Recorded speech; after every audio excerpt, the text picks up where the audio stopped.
let's get a view of the marketplace, a view of the Dreamliner, and who better to talk to than the Chief Executive of Boeing Commercial, is Jim Albaugh. Jim, thanks a lot for joining us. Thank you. Let's talk about, okay, we talked yesterday about the Dreamliner, game changer there, and are you going to get more orders for it at this air show? Well, there will be some orders for the 787 here at the air show, but right now we've sold 860 already. And we're really sold out until about 2018. So if people want airplanes, they're going to have to wait until the end of this decade. But those people that have them early in this decade are going to be very happy about the fact that they're going to get much better fuel economy. Yeah, but you were saying that, we've had these 5 delays, a potential 6th, albeit a small one, going into January for All Nippon Airways, the launch customer there.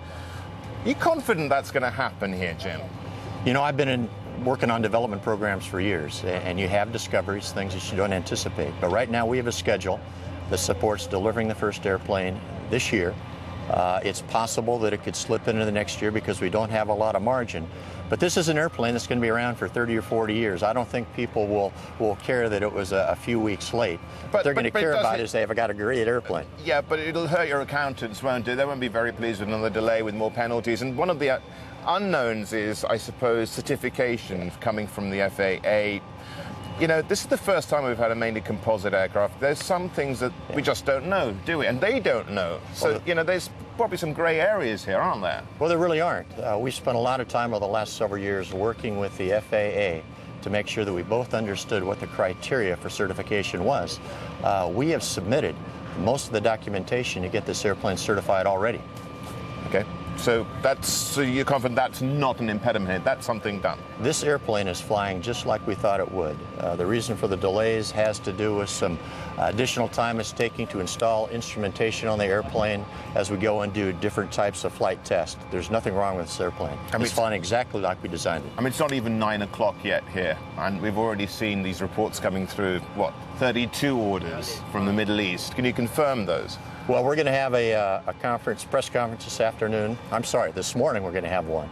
And it'll be with Emirates, and they will make the announcement on the number of airplanes. Okay, they're going to make that announcement. But Jim Leahy, the Chief Operating Officer at Airbus, saying that they could double the 131 orders they already have. You told me yesterday that you could perhaps match that as well. Confident? Well, we have raised our forecasts twice this year on the number of orders, and we're going to be announcing quite a number this week.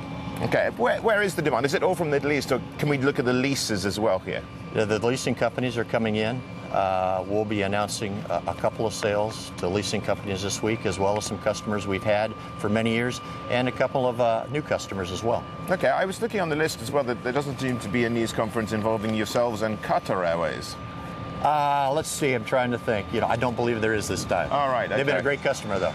Okay, they certainly have been for you with the number of 777s they bought. Okay, let's just move it along and talk to you about, the leasing market itself. Because you said if I was talking to you 5 months ago, that you would not have come out with the outlook that you have now. What's changed? Well, I think there are a couple of things that have changed. One, that the world economy has come back. We're seeing it come back very strong in the Middle East. We're seeing it come back very strong in Asia. We're seeing people in the marketplace that we haven't talked to in a long, long time. I think the other thing is the liquidity is there to support the leasing of aircraft. We didn't see that earlier in the year. Yeah, exactly. So you've got that money in place now. And is that what's really changed, that people can actually finance these planes? Well, I think it's the financing, but also the fact that we have airlines that are making money. IATA predicts that the industry will make $2.5 billion this year. They lost money last year. They're coming in to recapitalize. They're coming in to replace the older airplanes, and they need the fuel-efficient airplanes like the 787. Yeah. Talking of which, 787, you've still got the 777 flying since '95 now. It's got to take on the A350-1000 because the 787 won't do that just yet. What about the idea of reconfiguring it and re-engineering it so it can better compete with that plane? Where are you with that? Well, right now the 777 is the most efficient airplane in the world. It can fly farther. It's more efficient. Its dispatch rate is second to none in terms of wide bodies. Is it more efficient than that plane, the A380? In terms of the dispatch rate, yes. In terms of range, it is, and in terms of economy, it is. Now, per passenger? Per passenger. We can fly 2 777s on the same route and match what they're getting in that airplane.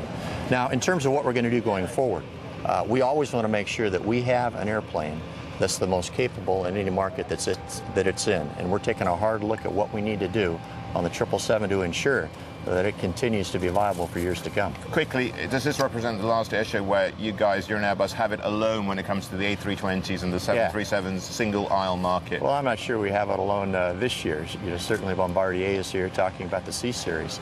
The duopoly is over. We know that, and we know that we're going to have to make sure we have a very efficient airplane. Quickly, if you want to make a more efficient next generation single aisle plane, are you still waiting for Airbus to do anything before you respond? We want to be market driven, not driven by the competition.